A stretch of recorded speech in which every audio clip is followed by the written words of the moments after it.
మీ అందరికీ కూడా కనిపిస్తూ ఉన్న విషయమే. ఎన్నికలు జరిగి చూస్తూ ఉండగానే 3వ సంవత్సరంలోకి కూడా ఎంటర్ అయిపోయినాం.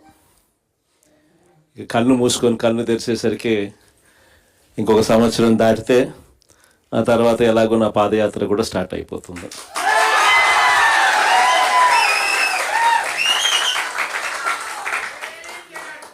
కళ్ళు మూసుకొని కళ్ళు తెరిచేసరికి ఈ 2 ఏళ్ళు కూడా ఇట్టే ముగిసిపోతాయి.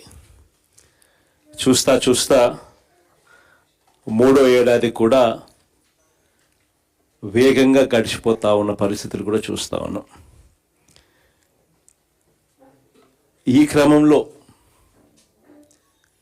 ప్రతి ఇంట్లో కూడా ఇప్పటికే చర్చ మొదలైంది.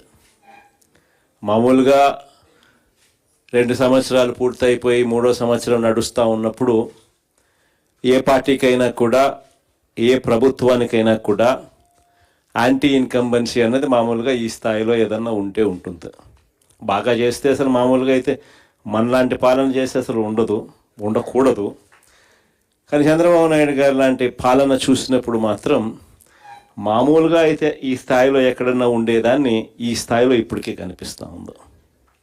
ప్రభుత్వం మీద వ్యతిరేకత ప్రతి ఇంట్లో కూడా ఈరోజు చర్చ జరుగుతూ ఉంది.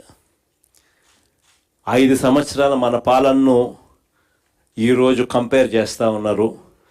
చంద్రబాబు నాయుడు గారి ఈ 3 సంవత్సరాల ఈ పరిపాలనకు సంబంధించిన పరిపాలనతో మన పాలనకు చంద్రబాబు నాయుడు గారి పాలనకు మధ్య తేడా చూస్తూ ఉన్నారు. గవర్నెన్స్ చూస్తే అక్కడ జగన్ ఉన్నాడు, వైఎస్ఆర్ కాంగ్రెస్ పార్టీ ఉంది. ఇక్కడ చంద్రబాబు నాయుడు ఉన్నాడు, వెన్నుపోటు పార్టీ ఉంది. తేడా అల్లా కేవలం ఒక మనిషే. కానీ పరిపాలన చూస్తే ఆ రోజు మన 5 సంవత్సరాల పాలనలో ఈరోజు ప్రతి ఇంట్లో కూడా చర్చ జరిగేది ఏమిటి అని అంటే జగన్ ఎలా చేయగలిగాడు, చంద్రబాబు నాయుడు గారి పాలనలో ఎందుకు జరగడం లేదు అన్న చర్చ ప్రతి ఇంట్లో కూడా జరుగుతూ ఉంది. మన పాలనలో ఈ రోజుకి కూడా ఒక కార్యకర్తగా సగర్వంగా ప్రతి ఇంటికి మనం పోగలుగుతాం, చిరునవ్వుతో పోగలుగుతాం.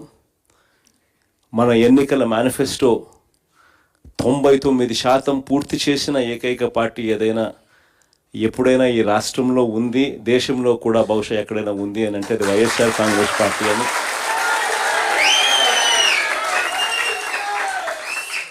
సగర్వంగా చిరునవ్వుతో ప్రతి ఇంటికి వెళ్ళి మా పాలనలో ఇలా జరిగింది అని చెప్పి కూడా గొప్పగా మనం చెప్పుకోగలం.